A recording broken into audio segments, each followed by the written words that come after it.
welcome. We want to get started because one thing my Aunt Betty was all about was punctuality. All right, she believed starting early was right on time.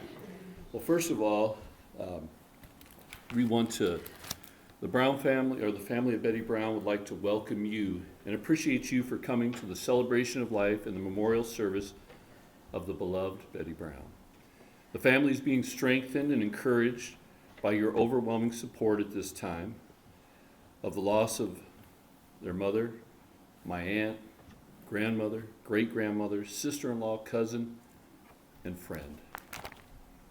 We want to give some thanks to some people that have really helped Betty out, and the family is grateful to those that have helped and loved Betty. Mary Lou Garrett and her family, Rich, Rick, Rob, Debbie, David, Melanie, and Kelly.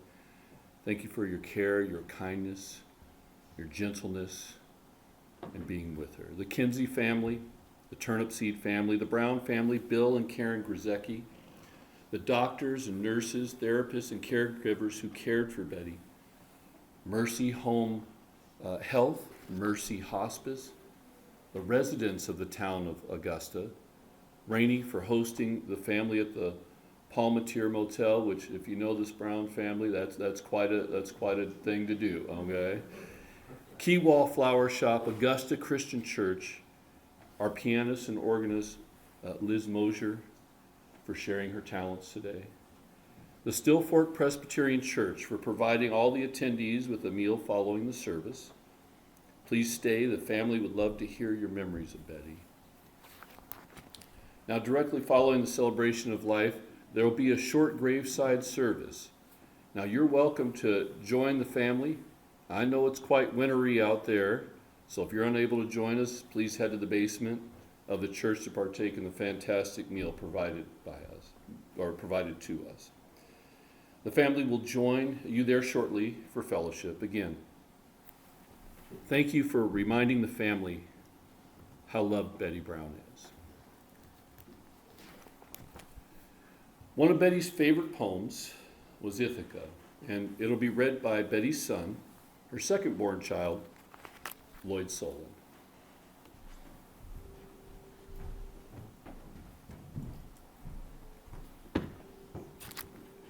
Excuse me if I have some emotions. When Betty was 58 years old, 1994, I had to move my family away from Arizona. I was living close to her, about 50 miles away. But my wife and I had an economic opportunity that moved us to Arizona. And my mom was very distraught and depressed that we were moving away. I had just had a brand new grandson for her. And it was devastating that I was moving away because we'd been separated so much in my life. And now I'd lived in Arizona for 6 years, and here I'm separating again from her in a distance of 1,500 miles. So 5 months after I got there, she sent me a poem. And those of you who know Betty know she always took the extra step. Always take the extra step. So I'm kind of surprised I didn't get it laminated on a wall plaque, but she did put it in the plastic so that she went and copied it out of a book somewhere, probably the library, even copied the front of it so I knew who the author was and put it in nice plastic.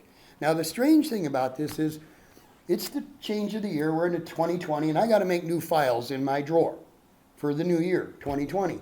And I'm looking at my bottom drawer, and I'm going, why do I need insurance policies from 1985? I think I can get rid of these. And as I was digging, this came out just 2 weeks ago. Betty has had her hand in this service from the moment we started. Things coming up here, things coming up there. Me getting knocked in the head to realize I had to do something different. It's been amazing. She's even messed with electronic equipment to stop me from printing the bulletin because we had some names wrong on it. It's been amazing. Betty has set you up, not just a service of mourning that she's gone, but a service of remembrance for her life. Her life. She put pieces of her life throughout everything we've created here today. And we are not here today just to cry tears of sadness. we are here today also to cry tears of joy for the life of Bette Brown and what she's done for us. And I thank you all that my mother has affected you enough to come out on this day to remember her. She sent me this poem, and then she put some of her handwriting on here. And in parentheses at the bottom, it says that this poem was read at Jackie Kennedy's funeral, May 1994, by her boyfriend, Maurice Templeton. So this was read just a few months before she actually sent it to me. And obviously she felt important about getting this to me because it's not in the laminated plaque on the wall. So I would like to read this. Well, first of all, the note she actually said to me, Lloyd, this just about says it all as far as I'm concerned. Love, Mom. So I asked Travis if I could get up here and just about say it all. Ithaca. When you start on your journey to Ithaca, then pray that the road is long, full of adventure, full of knowledge. Do not fear the Laestradonians and the Cyclops and the angry Poseidon. You will never meet such as those on your path if your thoughts remain lofty. If a fine emotion touches your body and your spirit, you will never meet the Laestradonians, the Cyclops, and the fierce Poseidon. If you do not carry them within your soul, if your soul does not raise them up before you, then pray that the road is long, that the summer mornings are many, that you will enter port seen for the first time with such pleasure, with such joy. Stop at the Phoenician markets and purchase fine merchandise, mother of pearl and corals, amber and ebony, and pleasurable perfumes of all kinds. Buy as many pleasurable perfumes as you can. Visit hosts of Egyptian cities to learn and learn from those who have knowledge. Always keep Ithaca fixed in your mind. To arrive there is your ultimate goal, but do not hurry the voyage at all. It is better to let it last for years, for long years, and even to anchor at the isle when you are old. Rich with all that you have gained on the way, not expecting that Ithaca will offer you riches. Ithaca has given you the beautiful voyage. Without her, you would have never taken the road, but she has nothing more to give you. And if you find her poor, Ithaca has not defrauded you. With the great wisdom you have gained, with so much experience, you must surely have understood by then what Ithaca means.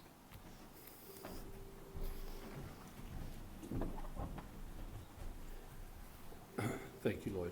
I want to share with you a memory of Bette Brown as remembered by Betty's firstborn child and daughter, Cindy Solon, as told by me. Cindy said, I cannot even begin to count the number of times my mom told me she wanted the song Open the Gates to the Temple, sung at her funeral.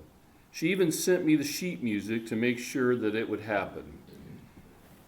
I'm an extremely unorganized person. I never carefully filed that sheet music, so I would know where it was when my mom died. And everything happened so fast. Just a week earlier, I had spoken with my mom. Her voice was strong. She sounded good. All of a sudden, she went downhill. I didn't have time to dig through my mess to find the sheet music for this song before I left for Ohio. I was more than distraught. I was ashamed of myself for not being prepared. When I got to Ohio, I searched the internet for Open the Gates to Heaven. I was sure that was the name of the song. I could not find it. I was even more ashamed and more distraught. How could I do this to my mom? It's just a song, I told myself, but that did not lessen the shame I felt. My mom died shortly after midnight, earlier that day. I spoke with Pat McArthur. Pat volunteered an extensive amount of her time helping my mom with family history research for the Augusta Cemetery. I told Pat that my mom was about to go home, But when my mom was asked if she was ready to go in her unconscious state, she signaled that she was not ready to go just yet.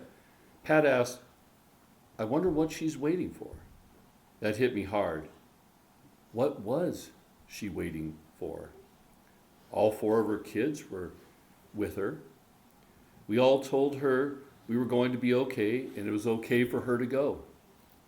We all knew she would never want to hang around in a broken body that contained her soul.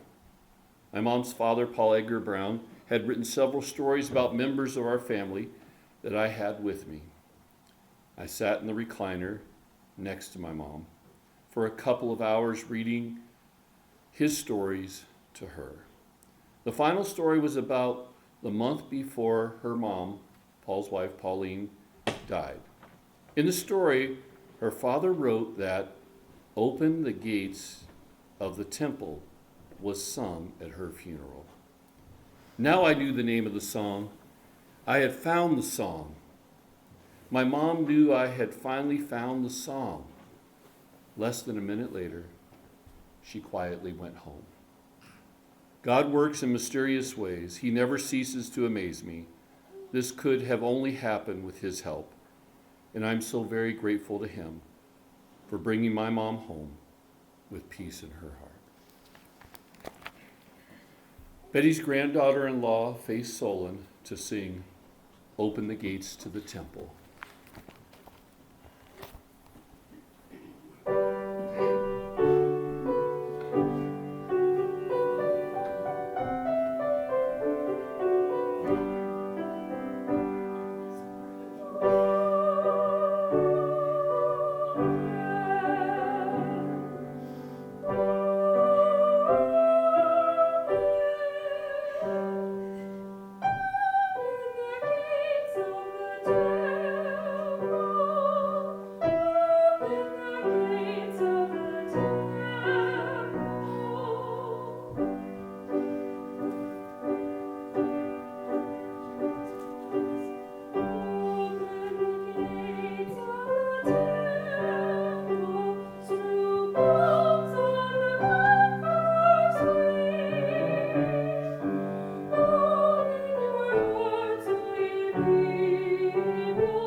Beautiful. Thank you, Faith. Betty Brown's favorite Bible verse was Ephesians 6:10 through 12. She told me this one day as we were sitting around the table, and I just threw it out to her. What's your favorite Bible verse? And it was written in my Bible, and I found it this past Sunday as our preacher at our church was teaching on that exact passage. And there in my notes, it said Aunt Betty's favorite verse. To read Betty's favorite verse is her daughter Cindy Solon.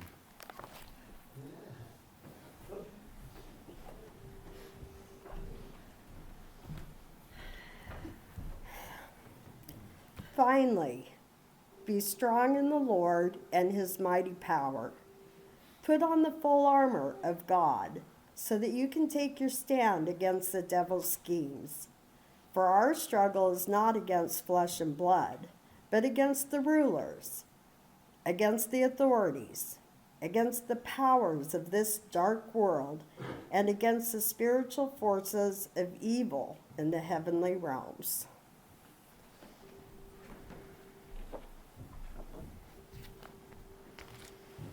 The Old Testament reading is from Ecclesiastes 3:1-11. It'll be read by Betty Brown's granddaughter, Savannah Collier.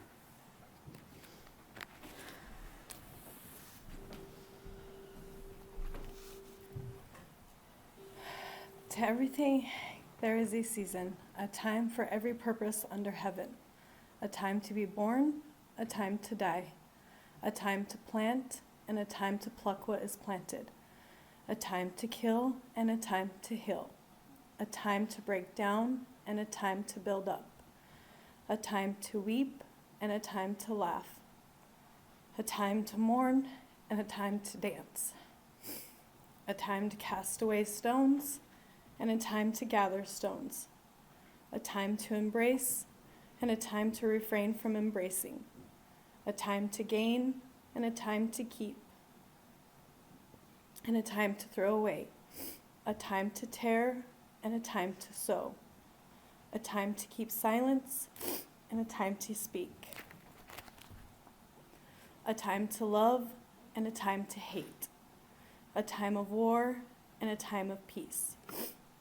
What profit has the worker from that in which he labors? I have seen the God-given task with which the sons of men are to be occupied. He has made everything beautiful in its time. Also, he has put eternity in their hearts, except that no one can find out the work that God does from beginning to end.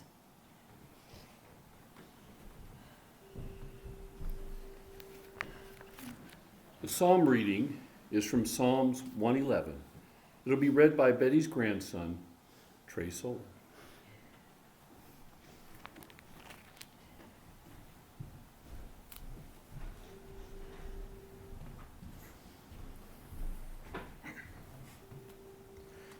Alleluia!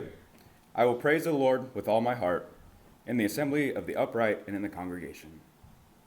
The Lord's work are great, studied by all who delight in them. All that he does is splendid and majestic.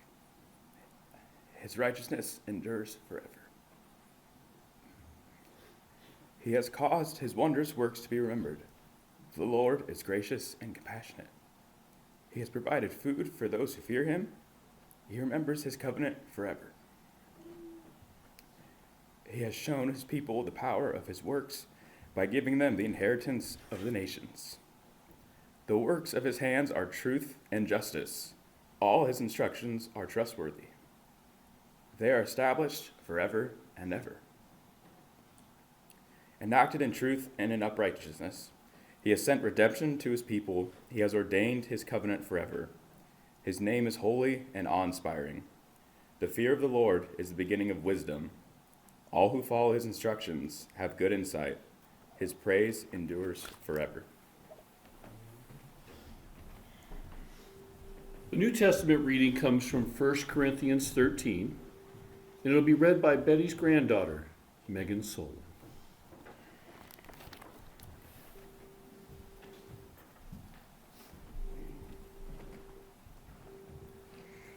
If I speak with the tongues of men and of angels, but do not have love, I have become a noisy gong or a clanging cymbal. If I have the gift of prophecy and know I have all faith, so as to remove mountains, but do not have love, I am nothing. And I give all my possessions to feed the poor, and if I surrender my body to be burned, but do not have love, it profits me nothing. Love is patient, love is kind, and is not jealous. Love does not brag, and it is not ignorant, does not act unbecomingly. It does not seek its own, is not provoked, does not take into account wrong suffered, but does not rejoice in unrighteousness, but rejoices with the truth, bears all things, believes all things, hopes all things, endures all things. Love never fails, but if there are gifts of prophecy, they will be done away. If there are tongues, they will cease. If there is knowledge, it will be done away. For we know in part, and we prophesy in part, but when the perfect comes, the partial will be done away. When I was a child, I used to speak like a child, think like a child, reason like a child. When I became a man, I did away with childish things. For now we see in a mirror dimly, but then face to face. Now I know in part, but then I will know fully, just as I always have been fully known. But now faith, hope, love abide all the three, but the greatest of these is love.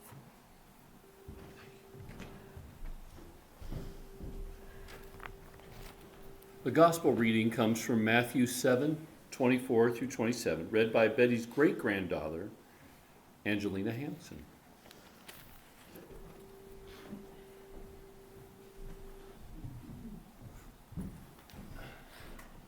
The two foundations. Therefore, everyone who hears these words of mine and acts on them will be like a sensible man who built his house on the rock. The rain fell, the rivers rose, and the winds blew and pounded that house.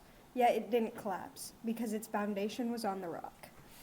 But everyone who hears these words of mine and doesn't act on them will be like a foolish man who built his house on the sand. The rain fell, the rivers rose, the winds blew and pounded that house, and it collapsed. And its collapse was great.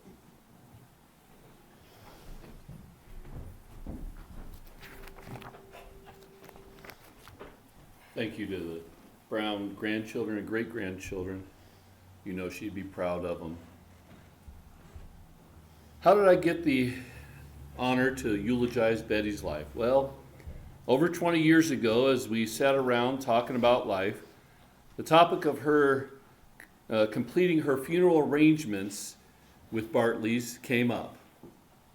Aunt Betty said to me, "I'm going to have Tim Solon do my service.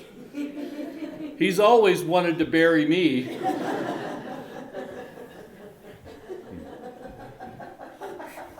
And she smiled with her crooked, sarcastic, wry smile, and I chuckled. Then she said, "If he isn't available or able, I want you to do it." Well, being in my 20s, I looked at her and thought to myself, yeah, sure, whatever. That won't happen. But I answered her that I would be honored, never thinking it would become a reality. But here we are. I can hear Betty laughing now. It is my honor to share about her life.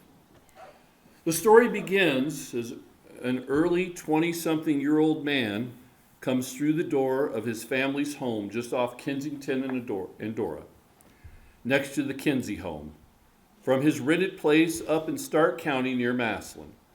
Paul Edgar Brown walked through the dark, unkept front room of the family home filled with a spirit of struggle from the curse of alcoholism that haunted his father.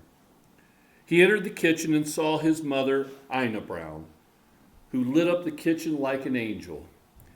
The spirit of love, hope, faith, and peace filled the small place.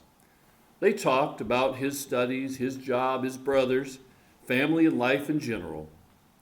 His mother said, "Did you hear our next-door neighbor, Pauline Kinsey, is severely ill with tuberculosis and is at Molly Stark Sanatorium, the tuberculosis hospital in Stark County?"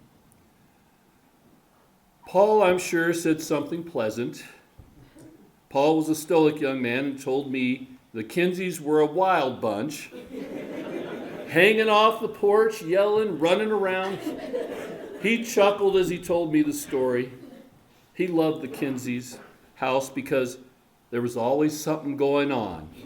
Love abounded there in loud, unmistakable tones.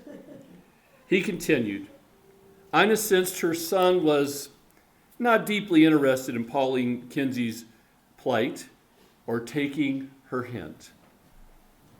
She went back to drying the dishes and after a sizable pause said, "What would a good Christian boy do?" The words hung in the air.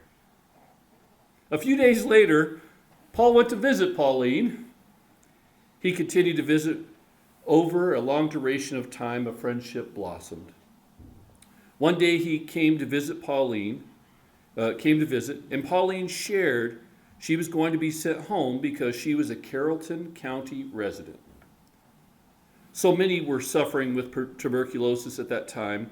The Stark County was limiting the hospital services only to the residents of Stark County. Carrollton County had no such facility. The doctor pulled Paul aside as he left and said to him that if Pauline returned home, she would not live. They hatched a plan. They decided to go to West Virginia to get married. Now, West Virginia, for all of you young folk here, was like Las Vegas when it comes to marriage. They returned from the wedding, which made her a Stark County resident. She was able to stay at Molly Stark. Bette Brown was born in Molly Stark. The hospital was not quite prepared for births, so Betty's first crib was a dresser drawer with blankets. In a place that had only known death and suffering, they saw a little glimmer of light of a child's birth. Betty was loved and cared for by the Augusta family members. Pauline was released to go home, but she was passed around for her care. And that was one of the reasons Augusta was so special to her as well as the family. The new Little Brown family reunited and grew together. The foundation of the family was Paul and Pauline's Christian faith. They weren't perfect, nor did they do or say everything perfectly. Christians aren't perfect. They realize they are not God and need a Savior. But they struggle with everything that all of us do. There's a continuous tension. It was described best by a Native American man. A missionary had been living out on the reservation, and this man had converted to Christianity. And one day he came, and the missionary saw him and said, "Hey, what's going on?" And he said, "Well, I'm excited about my new life in Christ, but I'm struggling." And he said, "Well, what do you mean?" He said, "My old nature and my new nature are at war. It's like two dogs fighting." The missionary looked up and said, "Which one's winning?" And he answered, "The one I feed the most." Christianity was their lifelong pursuit. They practiced 1 John 4:7-8. "Beloved, let us love one another because love is from God, and everyone who loves is born of God and knows God. Whoever does not love does not know God, because God is love." They understood intimately Romans 5:8. But God proves his love for us in that while we were still yet sinners, that means haters of God, Christ died for us. You see, God has a standard of perfection. Romans 3:23 says, "For all have sinned, missed God's standard, and fall short of the glory of God." Becoming Christian is easy. So easy, people discount it. They make finding God complicated. The tough part of being a Christian is living it daily. God continues to refine us to be more like Jesus, the role model of how to live. Jesus was even more than that. He paid the price so that we could meet God's standard because he was perfect, because he was God. As we say, he was God with a bod. To walk with the creation he loved and wants to spend eternity with. We often think the problem with us is the fruit, our behavior, but it's really the root, our inside, our nature, our rebellion against God. Christianity is not behavior modification. This was the message the Browns knew was the only way to live. If you don't have peace, it's a soul problem. You call out, you repent, you will have salvation. It's good news of great joy for all people. You see, when you and I couldn't work our way to God, God in love, mercy, and grace worked his way to us in the person of Jesus. Jesus says, as recorded in John 14:6, "I am the way and the truth and the life. No one comes to the Father except through me." A bold thing to say, but don't we want a bold God that gives us confidence what our destination is? We can know, not guess, if we are good enough, if we've done enough, if we are right enough. The gospel of peace is God loves you. God cares for you. No matter where you've been, no matter what you've done, no matter what's been done to you, God offers life to you if you'll receive the person of Jesus. People believe church is a building, but the church is not a building that you come to sit in. It's a movement that you join to meet, know, and follow Jesus. It's not about information, but about application. God can handle all your questions and your doubts. Ask him the tough questions. Just know you may not like the answers he gives you. Betty watched her earliest role models, her influencers, love people day after day, and they never forgot where they came from, their roots. No matter status, position, riches, notoriety, the Browns were true to the people they loved and loved people for who they were. As parents, they were easy to please but hard to satisfy. They were pleased about who you were, but never satisfied to leave you in the same spot.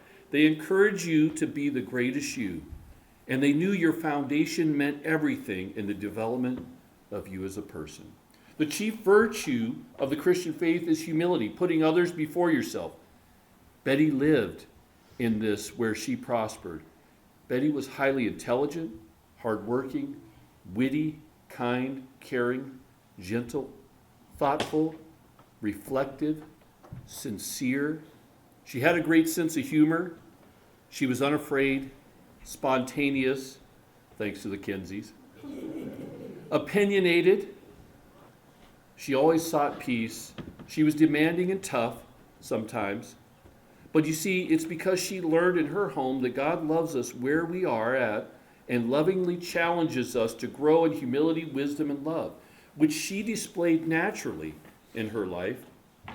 These were evidence that she heard and absorbed the lessons from her parents. How did Betty apply these lessons? They say that you can pick your friends, but you can't pick your family. Proverbs 17:17 states, "A friend loves at all times, and a brother is born for a difficult time." Mary Lou Turnipseed Garrett, or as we know, Lou, and Betty shared a friendship that is the model of friendship.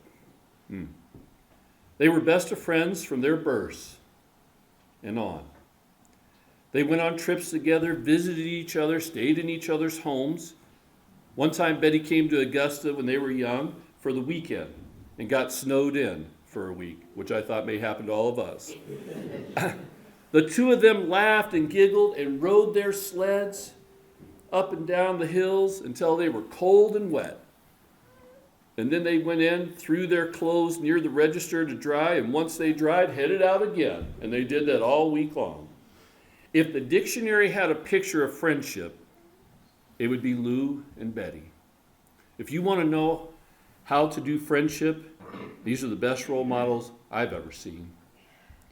The last time I visited was in March with Betty's great nephew Isaiah. Kim, my wife, we sat around Lou's table and laughed and talked. The two were funny, and the joy was evident. They were telling us a big story about how Lou slipped and fell when she got out of the tub and did the splits, which Lou said she probably hadn't done that for a while. And Betty was running around going, what do we do? What do we do? And they were laughing harder, and she was like, well, we got to do this, and they were laughing. And I want to tell you, they lived that way from when they were little all the way to the end. They had joy and played and laughed and got after each other in a loving way. They were best of friends. Their friendship even made Facebook. Betty's granddaughter Jessica posted a picture of Betty holding her great-granddaughter Riley and spoke about how Betty smiled and was so joyful holding her. Jessica lamented she missed the picture when Betty was smiling. Ugh. But she said, it filled the room. It was magical. Two others wrote their tributes. Andrea Pig wrote, I love Betty. She was my family.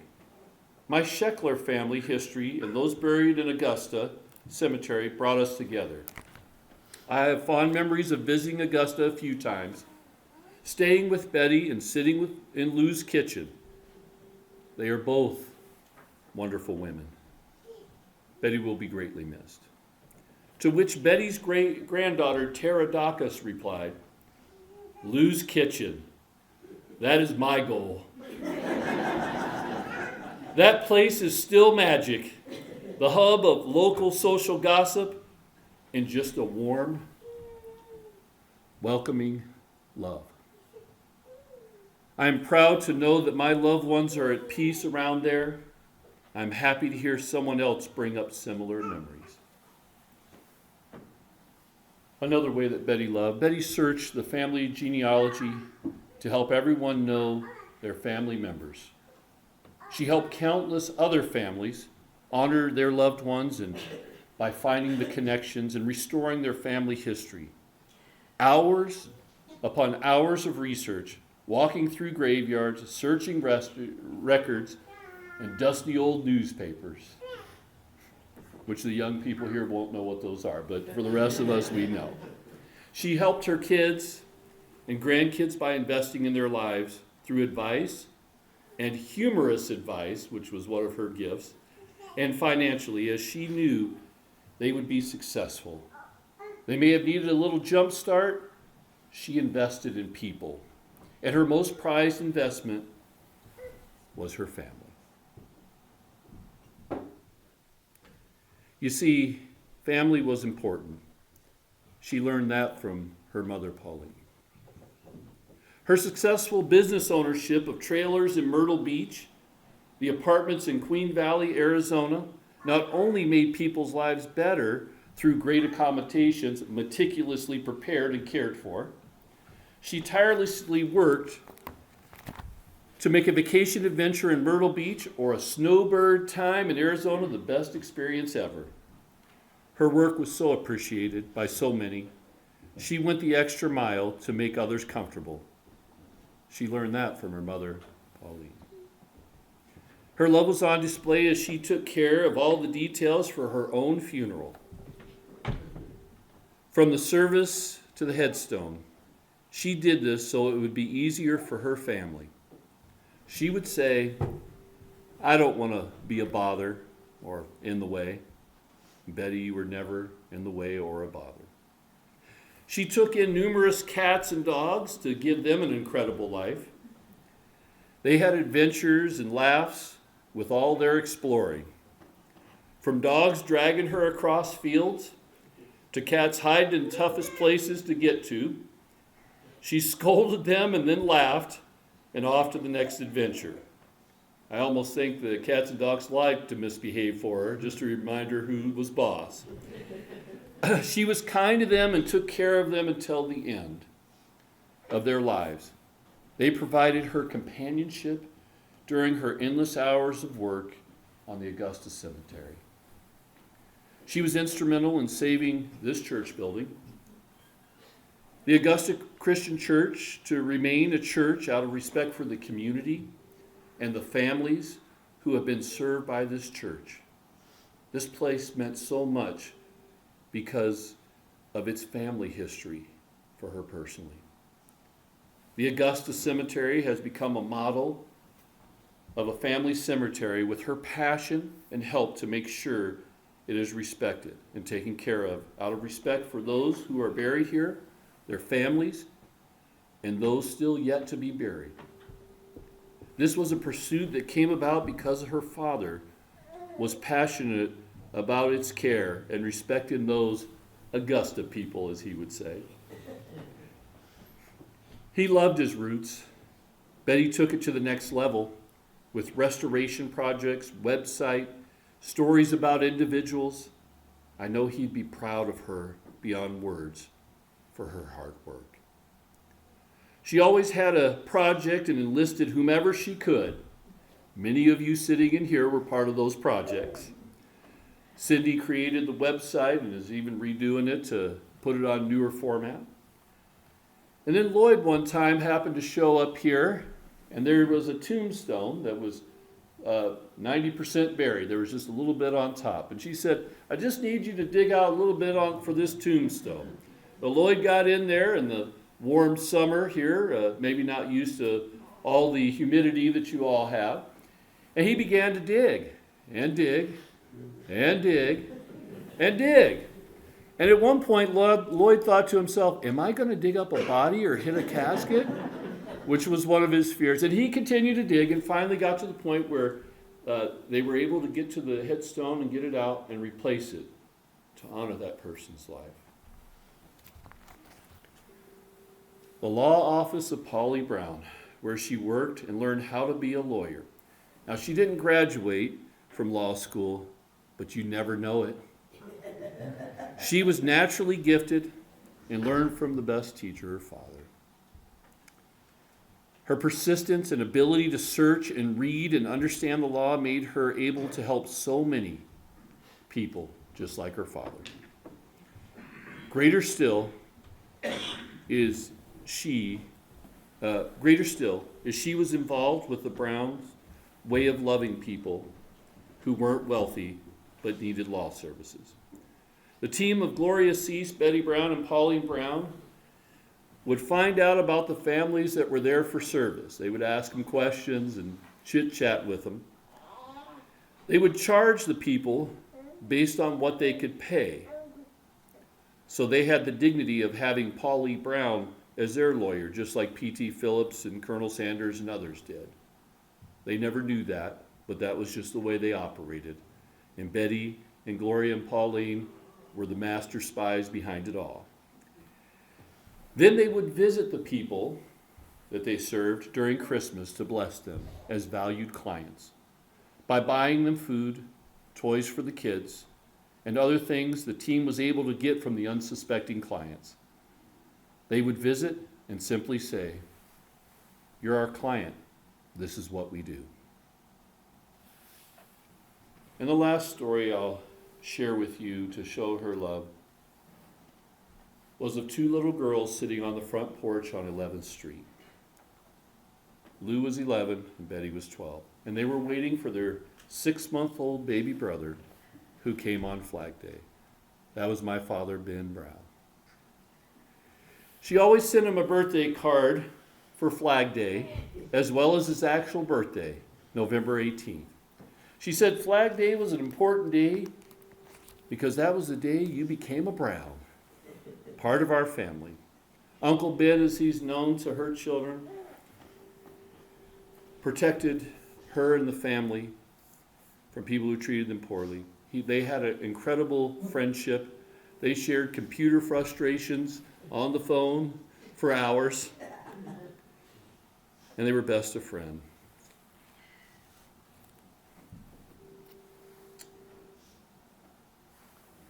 Once my grandparents passed away, knowing that my dad had been adopted, Betty set out on a quest to help find his birth family. Now she and Pat McArthur helped to find them. He has 3 brothers that live in California. Now they've moved around a little bit. His birth mother had passed away. But why this was important was this. My dad always had a longing. He knew he belonged. He was called the Chosen One.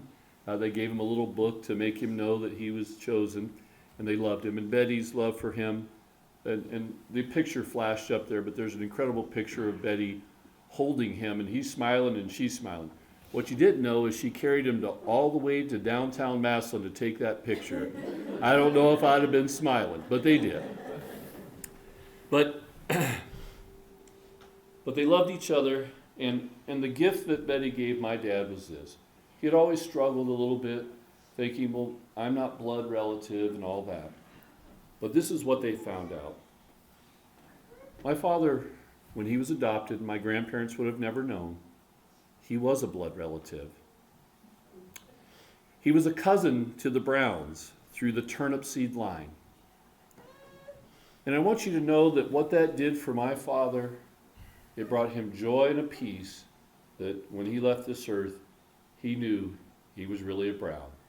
And he had been told that all the time. They said, you're more like a Brown than Betty sometimes. But they loved each other, and I want you to know they had many adventures together, from him driving them and her children to Wyoming and all kinds of different things. And they were really, really close. She came to see him in Arizona before his death. She helped to coordinate his funeral in Augusta and tended to his grave over many years to honor her baby brother. Betty, I want you to know that your dad was proud of you and loved you deeply. He knew your abilities and gifts and admired them. Your mom loved you. She saw in you the wild Kinsey spirit that made life fun and unpredictable. Paul Overstreet maybe said it like this. How much do I owe you? To the father and the mother, said the son and daughter. For all that you have taught me in the days when I was young. Shall I bring you expensive blankets to cast upon your bed, and a pillow for to rest your weary head? And the mother and the father said, I won't take less than your love, sweet love. No, I won't take less than your love. All the comforts of this world could never be enough, and I won't take less than your love. That's all her parents ever wanted. Everything else in life is just up for grabs. And I am humbled to be your nephew, Betty. We had some great times, too many to recount today. I love you, and I miss you. Would you join me in watching a video tribute to Betty's life, created by Betty's daughter, Cindy Solon, to the song When We're Gone, Long Gone, sung by Emma Lou Harris, Linda Ronstadt, and Dolly Parton.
share memories of his mom, her oldest son, second born child, Lloyd Soul.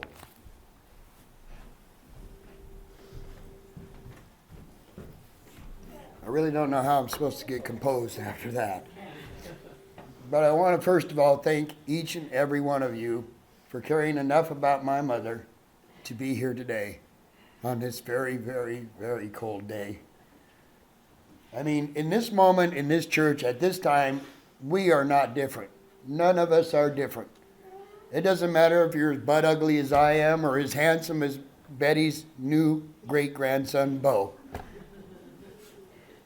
Okay, that doesn't sound... as completely butt ugly as I am and as gorgeously handsome as my grandson is, we look the same. It's just that time in life that you're at. But we are all the same here today. We've come here for this woman's life, what she's done for us. We are here to share or shed tears of sorrow because she's gone. But essentially, we are here to shed tears of joy for what she's done for each and every one of us and what her life was. And that's what I mean. We are all the same here today. We all have the same feelings. We're all grieving that she's gone. We're all happy that she was part of our lives.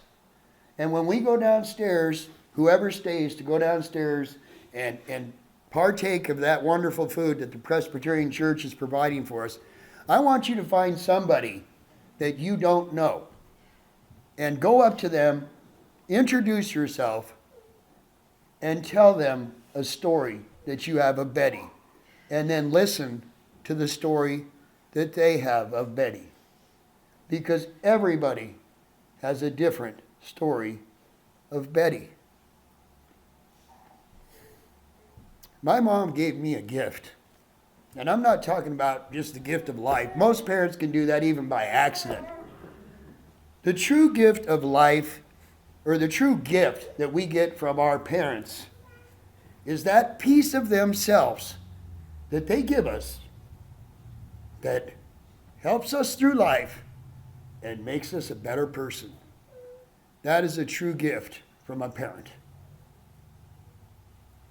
You know, in the years between 1964 and 1971, Betty was 28 to age 35. And she loved Volkswagen Bugs. Now, in the 60s, they were making Volkswagens again now, but in the 60s, they were teeny tiny. And she would, in a whim, go to the grocery store, throw in food and stuff, and all his kids, and we're headed out to an adventure. You know, I loved the Cragmont pop. They had soda pop. They had every flavor you could think of. And we never got to drink soda pop, but now we're going on an adventure. Pick whatever pop you want. We had orange and grape and ginger ale, everything we could pick. And it was just always a whim. We're going off. We're going to see something. We'd be in the back hills of this and over there. I mean, she loved absorbing the world. And we as kids, well, we were in this teeny tiny little Volkswagen on top of each other, just picking and fighting and fighting. It did not dissuade her. All the noise and all the picking and we did it on purpose to each other. So much so that now today it's so ingrained we don't even know we're doing it to each other. But Mom continued on showing us thing after thing after thing. And one day, well, sometimes, I have to go on to this. Sometimes she'd go get the neighbors. We'd have us 4 kids. We got to bring the dogs. We'd pack up for a day at the lake. Well, now let's go get Janet Ruff and her kids. And we're all in this same Volkswagen, riding to the lake 30 miles away. And then when we come back, we're all crammed back in, and the dog's wet too. And the best memory I remember of that Volkswagen is we went to something at the fairgrounds in Casper, Wyoming, and we had 11 people in that Volkswagen. On top of each other, the Volkswagens had the little teeny thing in the back, 2 people back there, people on top of it, I think there was even somebody on top of the gear shift on that one. I mean, we didn't worry about car seats back then or seat belts. It was time for an adventure. And she was washing dishes in our house on Kingsborough in Casper one day, and I come in and I say, Mom, I'm bored. I don't have anything. What do you mean you're bored? They said, yeah, I'm bored. I don't have anything to do.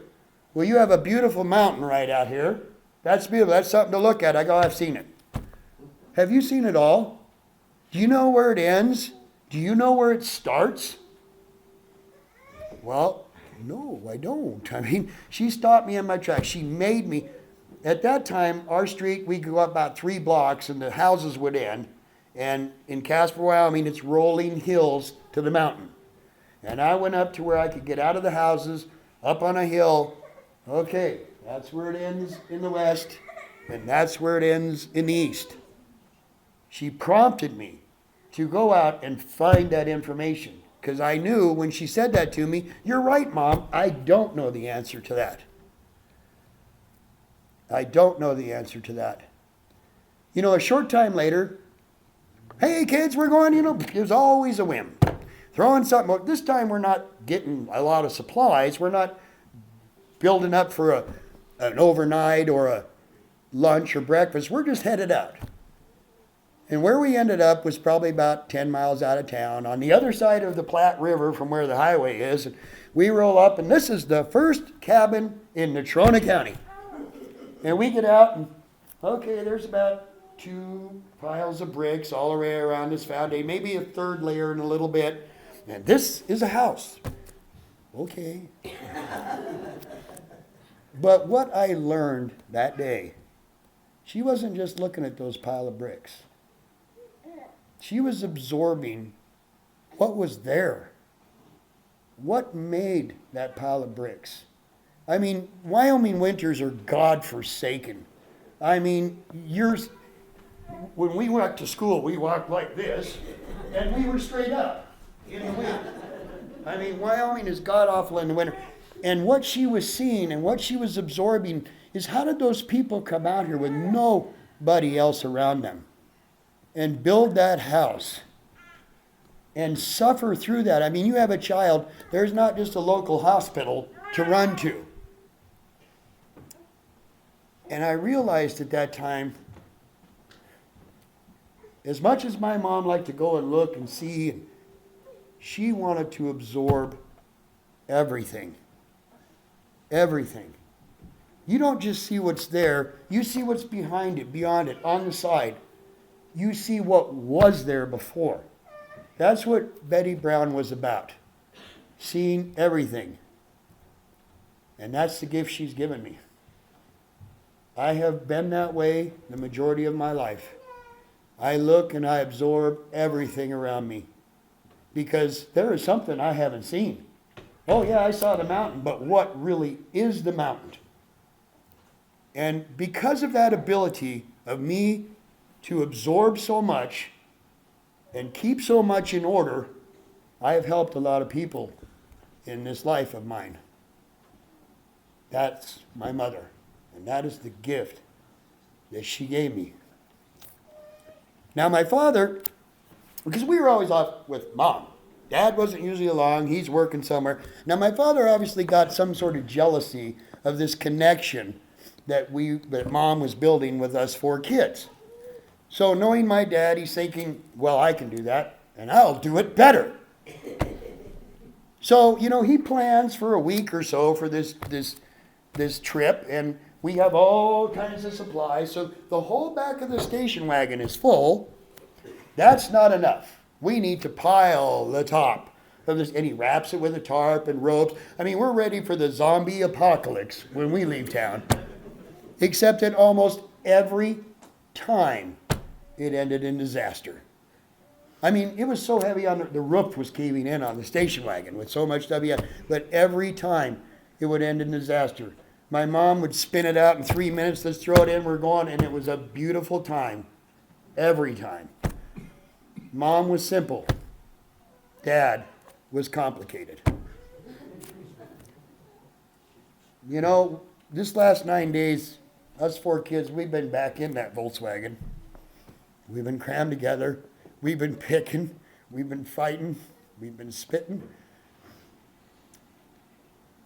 And poor Lou's been the driver of that Volkswagen. Mom left Lou in charge of this Volkswagen.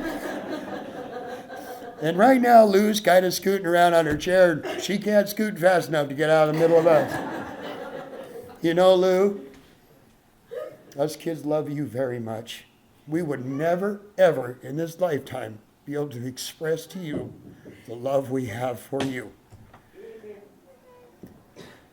And I cannot thank you enough, because not only were you a good friend of my mother, but you gave her the happiest moments of her life. There is no moment in my mom's life that can top moments with Lou. And you welcome us into our house, and we aren't the cleanest mouth speaking.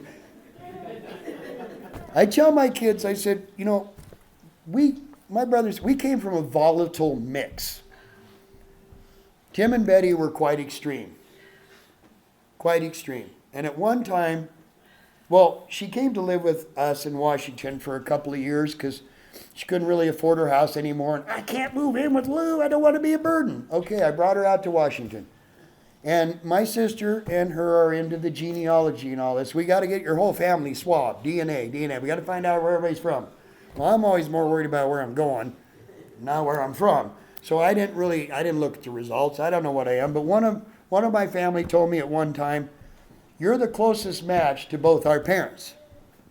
Well, that's wonderful. Since they're complete polar opposites, how do I become the closest match to both of them? It's not their polar opposite that was the same. That's not what attracted them together. It was their center. My mom and dad were both loving, caring. They loved the creation of God. The caring, forgiving, loving people. That was my mother and dad's center. And I guess that's how somehow I might reach closeness to them. But that extreme outside just couldn't keep that center together. But because of that strong center in both of them, it combined together to go through the generations that they produced. Now, we as children have way too much of their extremities, but we still have that center core. And that center vine of love will only grow stronger and stronger as the generations go on. I ended up separated from my mom by 1,500 miles at the age of 11. And in 1989, when my mother was 53, I decided to move my family to Arizona to be close to her. I didn't want this life. I had 2 young daughters, 5 and 2. And I didn't want this life to go by without my mother knowing my children, or my children knowing my mother. And one day in 1994, she would have been 58 then. Since we were close now, finally in life, she invited me to lunch. And so we met at Gilbert, Arizona. And my wife and I were only going to have 2 kids, but now my wife is pregnant again. My oldest daughter's 10 and a half. My youngest is 7 and a half. And we weren't really going to have another child. And now we found out it was a son. We found out we were going to have a son. And while I'm talking to my mother, I go, Mom, I don't know. I said, I don't know how to do carpentry. I don't know how to do electrical. I don't know how to do plumbing. I can't even fix a car. I have nothing to offer a son. And the whole time I'm saying this, her eyes are getting wider and wider in amazement. And when I stopped, she said, what are you talking about? You are the most kindest, gentlest, but the list that Travis just read off, that's basically what she's saying to me. You have plenty to offer a son. Now, those of you who have met my son, I think you know that Betty gave me some pretty damn good advice. Because he far surpasses all those qualities that I have. He far surpasses them. So Betty gave me a good lesson for my son.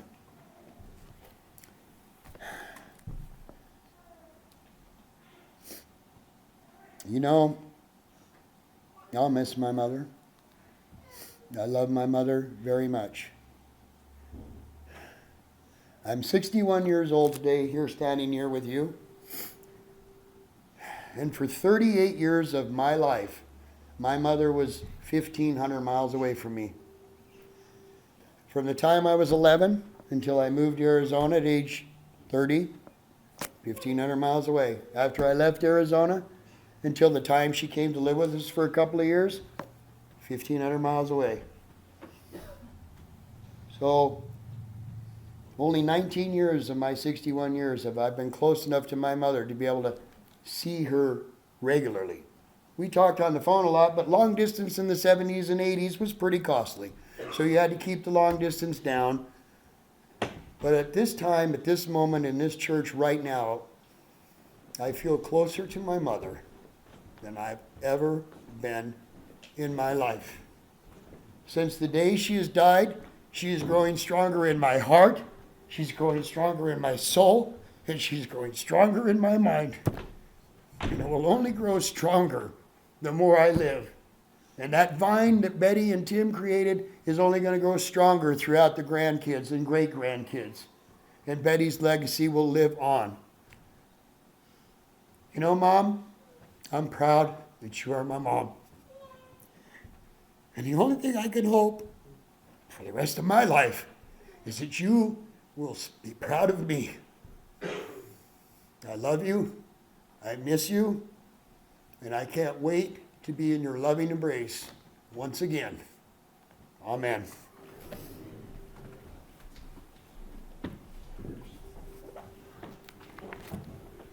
You see, the journey, the story of love started in a small kitchen with Ina Brown, the most influential woman in Polly Brown's life, other than his wife,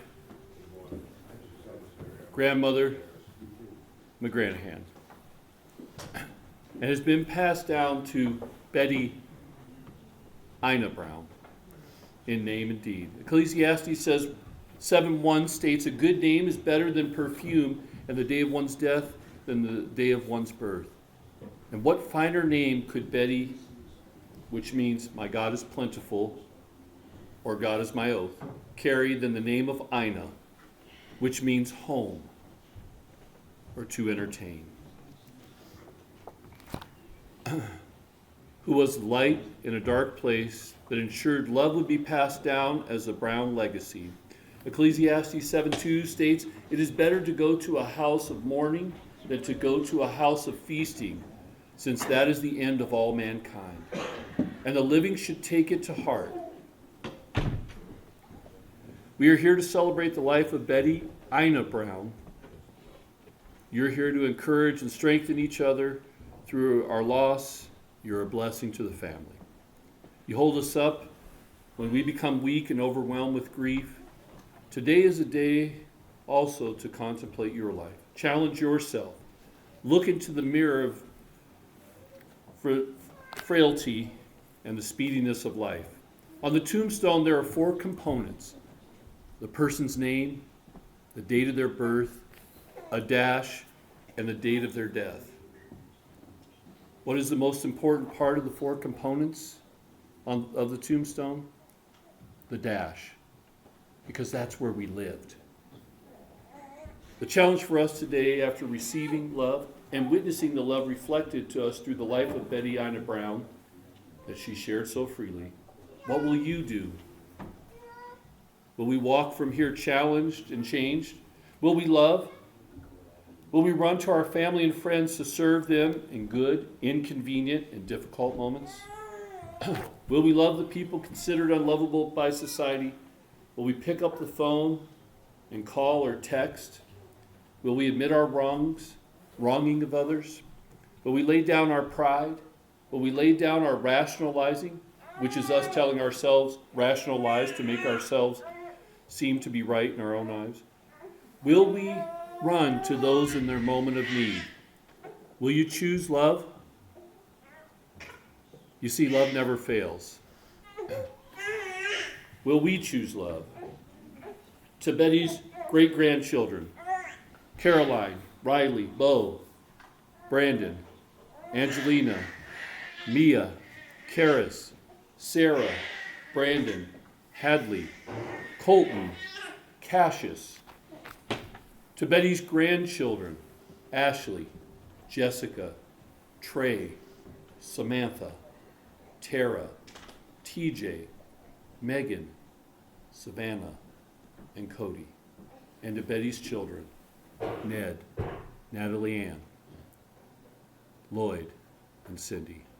In the words of the country song writer, singer, and cowboy poet Paul Overstreet, it's been handed down for ages. It runs in our family. We come from a long line of love. When the times get hard, we don't give up. Forever's in our heart and in our blood. You see, Brown family, Solon family, Turnip Seed family, Kinsey family, and all the rest, we come from a long line of love.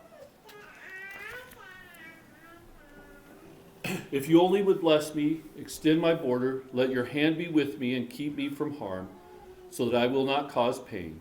The Lord bless you and protect you. The Lord make his face to shine upon you and be gracious to you. The Lord look with favor upon you and give you peace.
help you.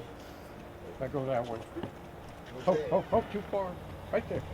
We will need to go to the grave, put it off over to the graveside. Again, thank you for coming.